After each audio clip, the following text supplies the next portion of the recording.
itu menjadi berubah, tetapi teknologinya. Bukan perubahan misalnya dari padi kita tanam porang, yang seperti kita contohkan kemarin. Di modul 2 sudah kita bahas yang pertama tentang perencanaan, yang kedua pemanfaatan sumber pendapatan desa untuk desa cerdas. Sumber pendapatan desa. Yang ketiga, dari perencanaan sudah kita buat dia dalam APBDes dan dilaksanakan.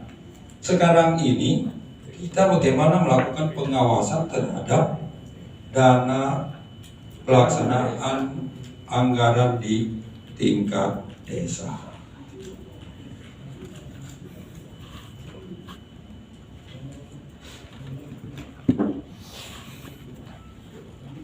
Bapak Ibu yang saya hormati, kita harus belajar tentang konsepnya dulu, pengawasan itu seperti apa. Kenapa pengawasan itu menjadi penting?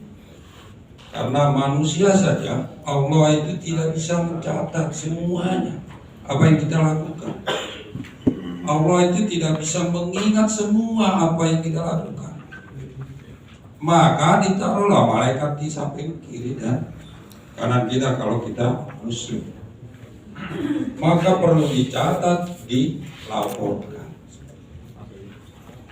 Kalau kita manusia tidak melakukan itu.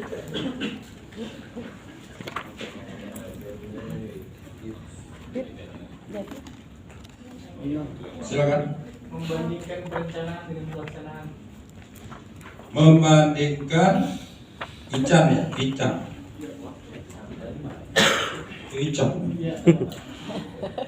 Membandingkan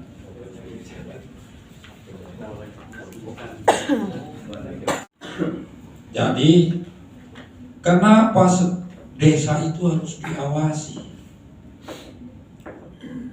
Kenapa desa kemudian banyak yang masuk ke troli besi? Ada dua pertanyaan, Bapak Ibu sekalian. Ada dua pertanyaan. Siapa yang mengawasi desa sekarang? Kalau lingkup dalam desa Pak, BPD. BPD, masyarakat, pendamping desa, BPK. silakan Pak Ketua Kelas, bantunya sebentar. Karena ini penting ini. APH. Ini langsung memantau tetapi memberi fasilitasi kepada masyarakat. Maka kegiatan ini, pembelajaran tentang pengawasan ini perlu dan harus dikuasai oleh duta digital. Nanti saya tanya. Suaminya sangat baik sekali, luar biasa baik. Silakan duduk. Saya terima kasih. Nanti Bapak lama-lama minta honor saya. 10%. 10%. Jangan bicara persen di sini. Ini kita bicara pengawasan. Kalau bicara persen-persen, Ada Mas Imam. saya nggak urus. Jadi Bapak Ibu sekalian, karena kita harus on the track, saya selesaikan dasar latih ini. Dasar latih ini berdakwah tentang ada seorang suami yang sangat baik, luar biasa, seperti Bapak Ican. Tampangnya gagah. Biasa yang gagah-gagah itu jomblo dia. Karena pilihannya belum bisa ditetapkan. Kalau yang pas-pasan seperti saya, cepat menentukan pilihan, takut diambil orang gitu ya. Ya, dasar latih ini berdakwah tentang suami yang baik, memberikan harta, memberikan emas, memberikan mobil, memberikan apartemen kepada istrinya. Ditanya sama istrinya, Pak kerja di mana sekarang? Saya jadi duta digital. Dari Duta Digital supaya kamu bisa beli Lamborghini. Bisa lah, ya kan gede. Beli Lamborghini kecil itu bisa. Kegiatan program sesuai dengan rencana. Rencana itu di mana ditempatkan Bapak Ibu sekalian? Di RKP. Di APBDes. Jadi kenapa hari ini tidak ada yang membawa PPDS? Padahal di modul itu harusnya kita sandingkan RKP dan APBDes. Coba baca modulnya, sudah dibaca pada saat tadi. Modulnya itu semua harus ada RKP dan APBDes. Nah sekarang ini kita tidak punya. Akhirnya nanti kita akan mereview saja apa kegiatan desa cerdas di RKP kita semua. Ya. Pemantauan terhadap pelaksanaan program kegiatan pemerintah desa yang dibiayai BPDS untuk memastikan bahwa pelaksanaan program kegiatan sesuai dengan rencana. Jadi itu pentingnya pengawasan.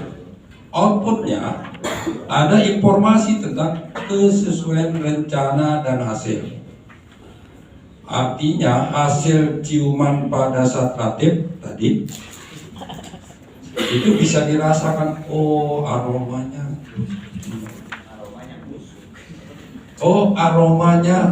busuk. Kenapa? Korupsi. Jadi jangan selalu mencium Pak, nanti tidak mengenal aroma apa nih. Kemudian informasi tentang pelaksanaan telah dilaksanakan dengan baik dan benar. Apakah sesuai dengan spek atau tidak? Apakah anggaran dalam APBDes ada yang di markup atau tidak? Sementara pengawas melihat di HPS misalnya. Teman-teman digital tentunya akrab sekali dengan smartphone, laptop. Kalau saya generasi jadul seperti saya ini jarang sekali mengenal laptop. Dulunya kami kalau ada HP center itu sangat bangga, karena tidak semua tahun saya kuliah di Gajah Mada, tahun S2-nya itu tahun 2006,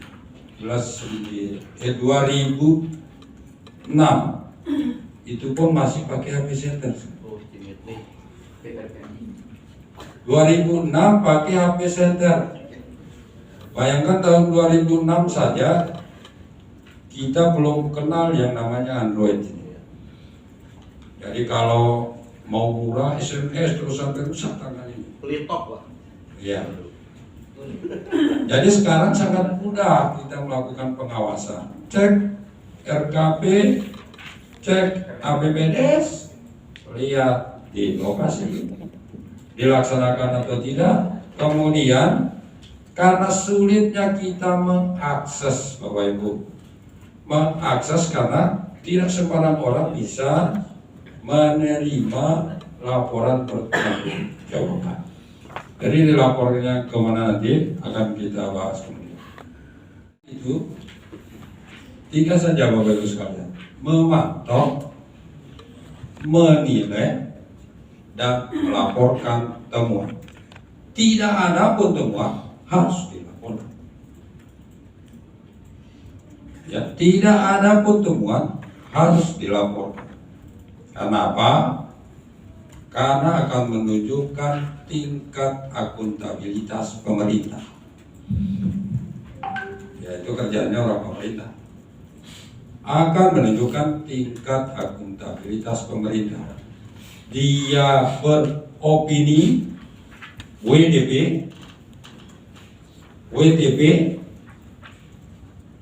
pernah dengar istilah ini? Kalau Pak Raden, kalau WTP itu apa? Wajar tanpa pengecualian. Wajar tanpa pengecualian. Kalau WDP Wajar Dengan pengecualian. wajar dengan pengecualian. Kalau dia disclaimer, Perbaikan. opininya disclaimer,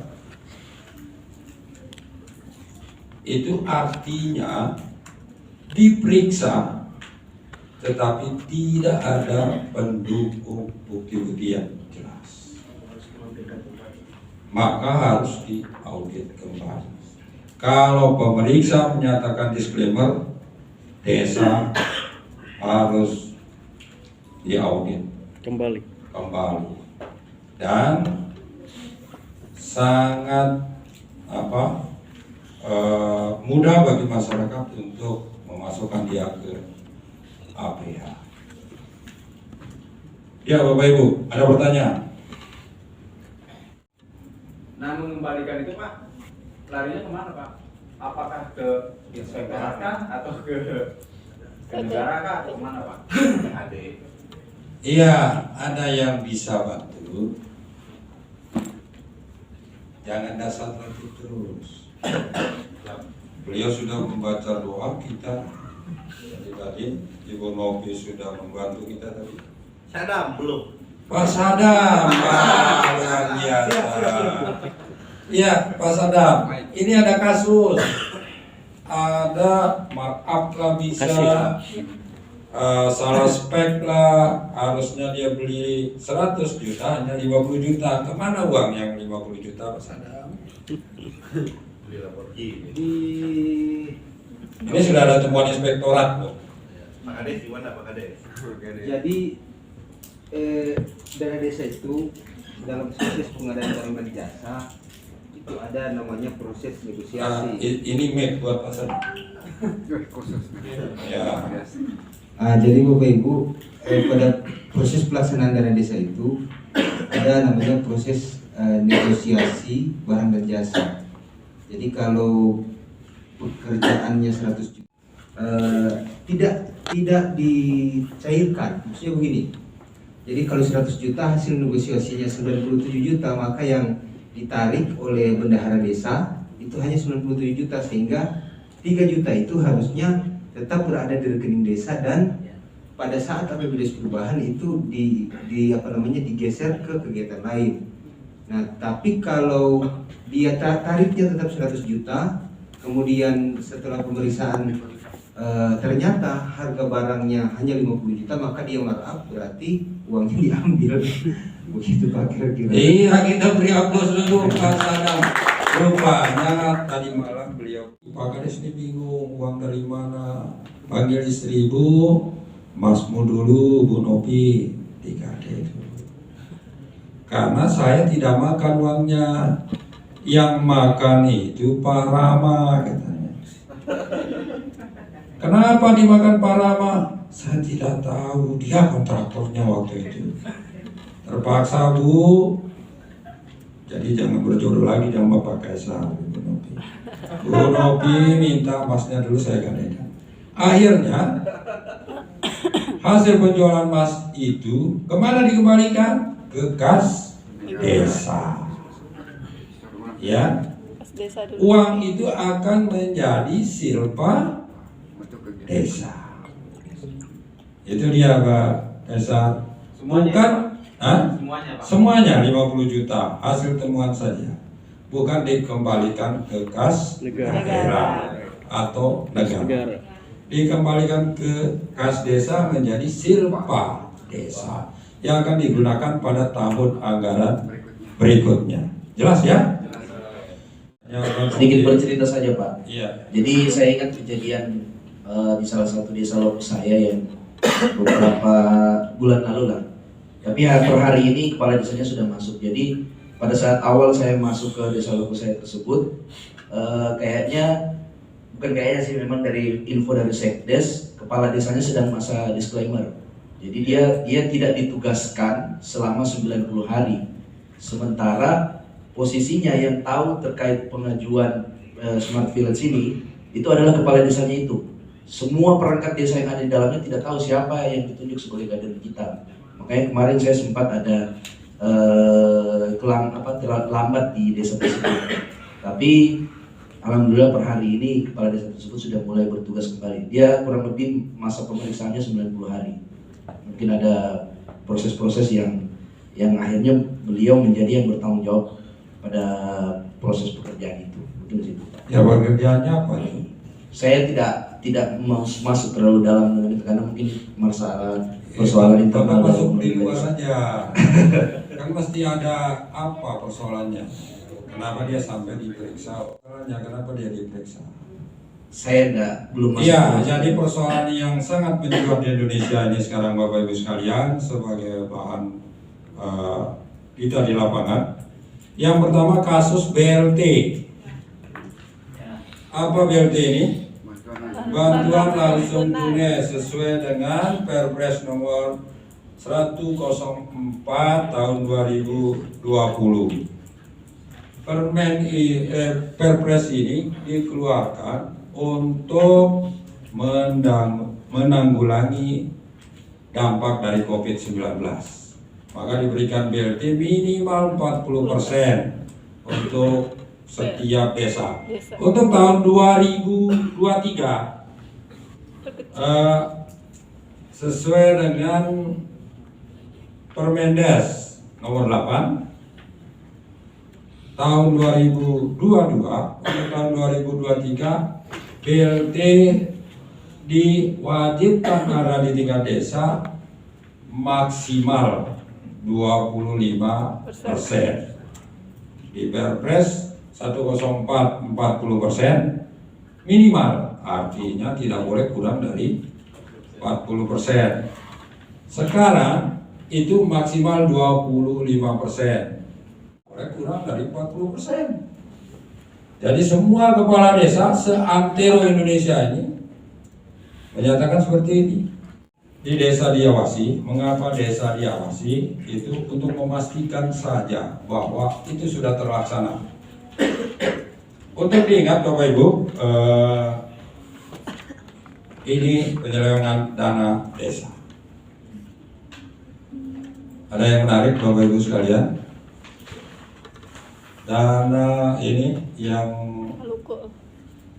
gara-gara dana desa 215 kades masuk penjara secara nasional. Kemudian dana desa sumber korupsi atau pendorong pembangunan, ini persoalan. Kemudian korupsi dana desa 362 juta dilaporkan ke KPK. Biasanya KPK hanya menyidik kalau dia di atas 1 miliar. 62 kasus. Kasus ya? 62 kasus terus laporan masuk KPK. Oh, saya yang salah baca atau mata Anda yang kuat? Saya untuk mulai menjawab pertanyaan. Iya. Baca Pak, baca keras-keras. Pertanyaan yang ada di depannya saya, sejauh mana Duta Digital mengawasi dana desa? Iya, silakan dijawab Bapak. Ini yang saya pusing juga karena baru berkegiatan 2 bulan, tapi saya berusaha untuk menjawab apa yang saya bisa.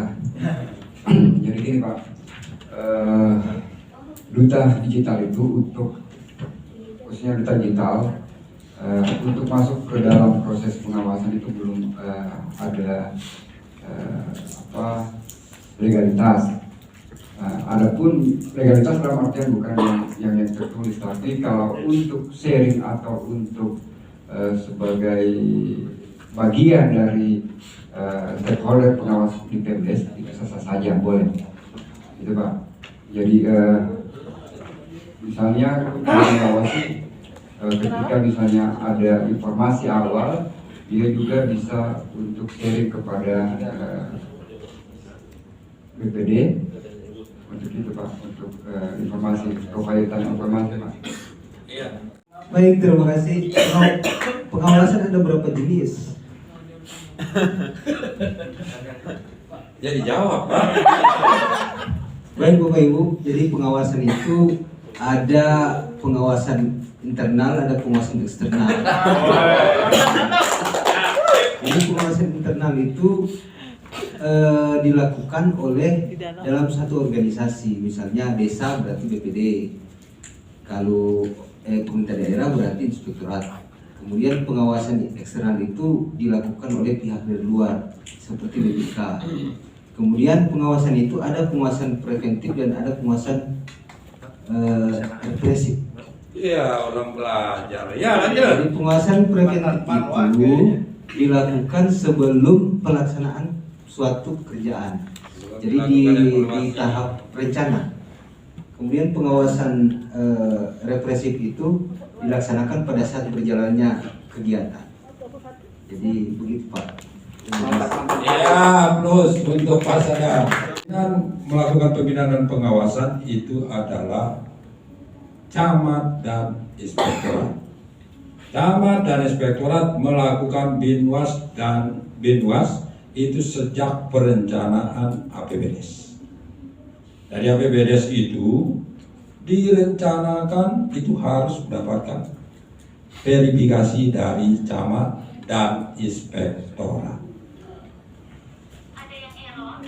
Jadi kalau anggaran desa terjadi markup, terjadi kesalahan dalam perencanaan, maka Bapak Ibu sekalian, verifikator APBDes di tingkat kecamatan tidak melaksanakan tugas dengan baik.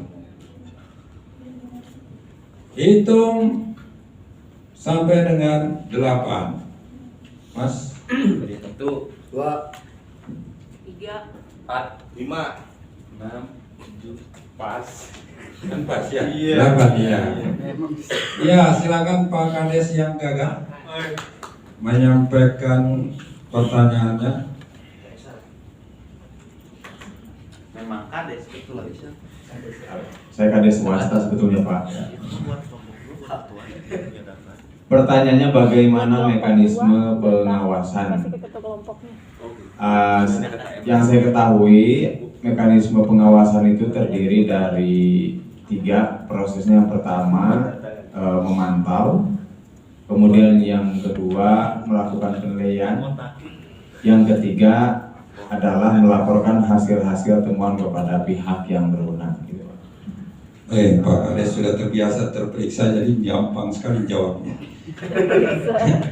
Ya, Bapak Ibu, ternyata alhamdulillah Bapak Ibu menyimak apa yang saya sampaikan. Itu kalau harus saya review ulang, metodenya seperti itu. Dan coba kita hitung mulai dari sini. 1 sampai 15. Ya, silakan. 3, 4, 5, 6. 8, 9, 10, 15, 13. 13, Pak. Ya. Iya. Jangan melabur kawan. Iya. Pertanyaannya dari dasar latif sengaja, karena dasar latif yang bertanya. Instrumen apa saja untuk pengawasan, melakukan pengawasan? Instrumen. Saya juga susah menjawab. Instrumennya apa? Mata, hidung, mulut. Apa saja yang diawasi mungkin? Iya. Anggaran,